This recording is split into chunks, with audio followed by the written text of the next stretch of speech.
যারা সব সময় আস্তাগফিরুল্লাহ পড়ে তাদের রিজিকের কোনো টেনশন হয় না, রিজিক নিয়ে তাদের আর কোনো চিন্তা থাকে না।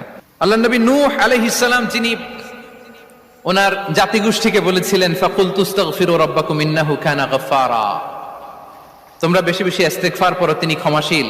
ইস্তিগফার পড়লে কি হবে? ইউরসিলিস সামাআ আলাইকুম মিদরারা, রহমতের বৃষ্টি বর্ষণ হবে, তোমাদের জমিগুলো উর্বর হবে। ওয়া ইউমদিদুকুম বিআমওয়ালি ওয়া বানিন, আল্লাহ তাআলা তোমাদেরকে সম্পদে বারাকা দিবেন, সন্তানে বারাকা দিবেন। ওয়া ইয়াজআল লাকুম জান্নাতিন ওয়া ইয়াজআল লাকুম আনহারা, তোমাদের ফসল ক্ষেতগুলো সবুজ শ্যামল হয়ে ভরপুর হবে, তোমাদের রিজিকে বারাকা নেমে আসবে। তাহলে আমরা যেন বেশি বেশি ইস্তিগফার করি।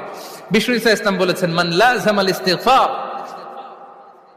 জাআলাল্লাহু লাকুম মিন কুল্লি দিকিন মাখরাজা ওয়া মিন কুল্লি হাম্মিন ফারাজা ওয়া ইয়ারযুকহু মিন হাইসু লা ইয়াহতাসিব, যে সব সময় ইস্তিগফার পরে তার কোনো টেনশন থাকে না,